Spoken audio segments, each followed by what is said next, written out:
is Allah in the Quran? This is one of the most important questions a human being can ask. Because before understanding religion, before understanding purpose, before understanding life itself, we must first understand the Creator. In Islam, Allah is not described as a man, not a force of nature, not part of creation. Allah is completely unique. The Quran says, "There is nothing like unto him." Quran 42:11. This single verse establishes a foundation unlike anything else. Allah is not limited by human form, human weakness, or human needs. He is the creator of all things. Allah is the creator of all things. Quran 39:62. Everything we know, the stars, galaxies, oceans, time, life itself, exists because He created it. And unlike creation, Allah does not depend on anything. The Quran says, Allah, the eternal refuge. He neither begets nor is born. Quran 112, 2-3. This chapter, Surat al-Ikhlas, is one of the clearest descriptions of God in the Quran. It says, "Say, He is Allah, one, Allah, the eternal refuge. He neither begets nor is born, and there is none comparable to Him." Quran 112, 1-4. Absolute oneness.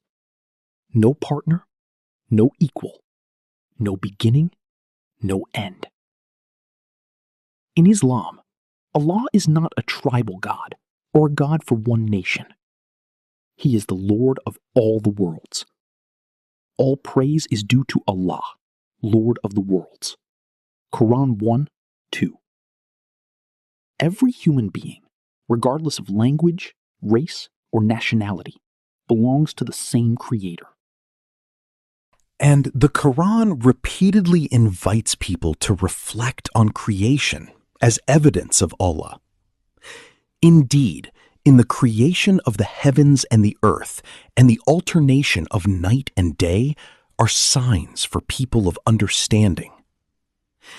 The universe is not presented as random. It is a sign. The balance of nature, the precision of existence, the complexity of life, all pointing toward intelligence and purpose. But Allah is not only described through power, He is also described through mercy.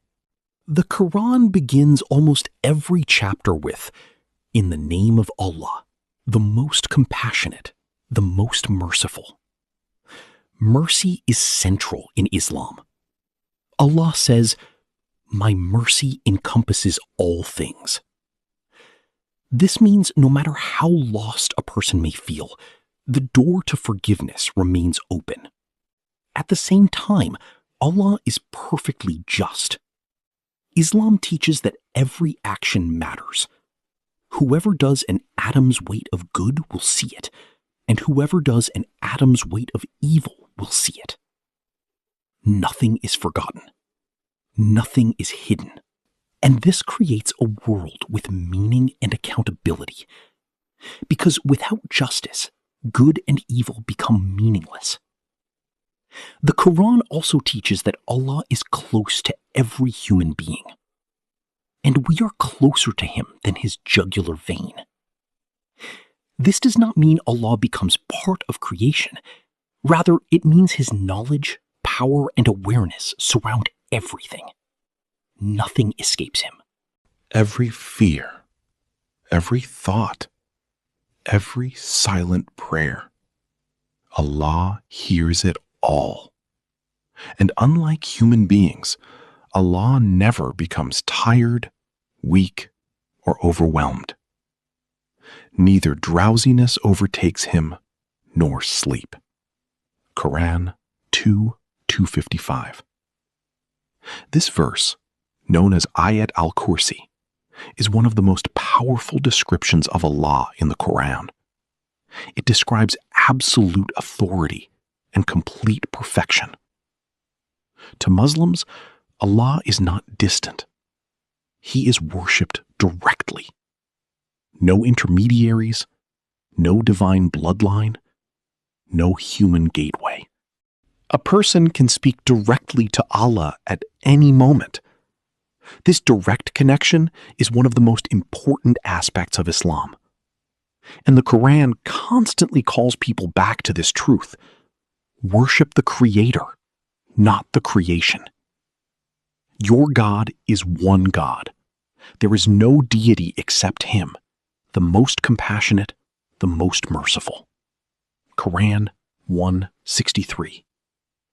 Throughout history, people worshipped many things: wealth, power, idols, people, even desires. But the Quran asks a simple question: can creation be equal to the Creator? Allah says, "Is He who creates like one who does not create?" Quran 16:17. The message of Islam is ultimately simple. There is one Creator. He created you with purpose. He knows you completely. He is perfectly just, perfectly merciful, and completely unique. And life is not random. It is a test, a journey back to the one who created us. The Quran says, "And I did not create jinn and mankind except to worship me." Quran 51:56. Worship in Islam is not limited to rituals. It means living with awareness of Allah through honesty, justice, compassion, patience, and truth. And one day, every soul will return to Him. Every soul will taste death. Then to us you will be returned. Quran 29:57. So who is Allah in the Quran? The eternal Creator, the source of mercy, the Lord of all worlds, the one without equal, the one who created life with meaning, and the one every soul will eventually meet.